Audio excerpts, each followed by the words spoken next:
জানাজা শুরু হয়ে যাচ্ছে, সবাই এসে দাঁড়ালো। মাইয়েতের ডেড বডি, তার আত্মীয় স্বজন সহ এখানে যারা দায়িত্বে আছেন সবাই কাঁধে করে নিয়ে আসলো। এখানে আমাদের বাংলাদেশের মতো খাটলি নাই, যেটা স্টিলের বা কাঠের একসময় দেখা যেত। তো এইখানটায় আসলে জানাজার নামাজ হবে, আর যিনি জানাজার নামাজ পড়াবেন উনি আলিমান মসজিদের ইমাম। জানাজার নামাজটা একদম হুবহু আমরা বাংলাদেশে যেভাবে পড়ি ওভাবেই।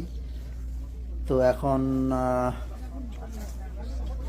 কবর দেওয়ার জন্য লাশ বা ডেড বডিকে নিয়ে যাওয়া হবে।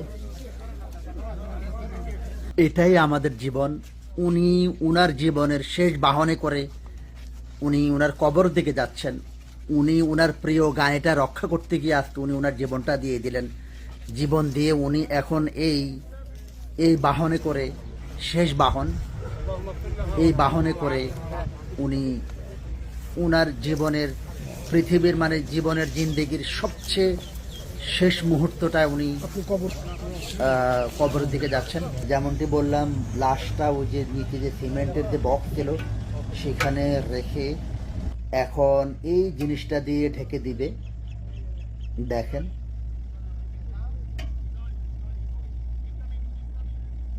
তারপরে মূলত এই যে বক্সটা উঠাই ফেলতেছে, এটা রাখতে যাতে চারপাশ থেকে মাটি গিয়ে ওই মূল কফিনে বা মূল বক্সে যেখানে ডেড বডি রাখা হয়েছে ওখানে যাতে না পড়ে। তো এটা সরিয়ে ফেলা হচ্ছে। উনি মুছে যাচ্ছেন, এভাবে আমরাও মুছে যাব। তো বালু দিয়ে দেয়া হচ্ছে। এদিকে বাংলাদেশে এক ভাই, উনি হাতে আমরা বাংলাদেশে যেরকম কবর দেওয়ার সময় 3টা মাটির চাকা, উনিও সেটা হাতে নিয়ে দাঁড়িয়ে আছেন। তো যেমনটি দেখতেছেন এখন বালু দেয়া হচ্ছে,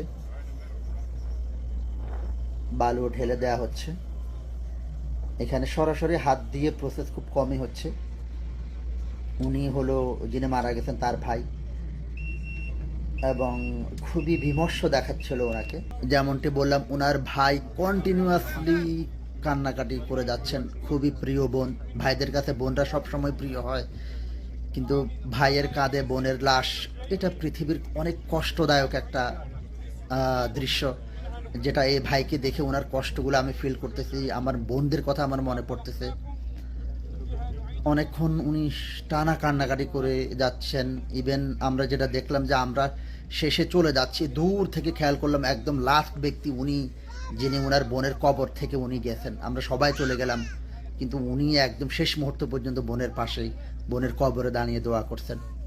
তো সবাই মাটি দিচ্ছেন। আস্ত একটা জীবন্ত মানুষ থেকে একটা নেম প্লেট, এটাই আমাদের জীবন।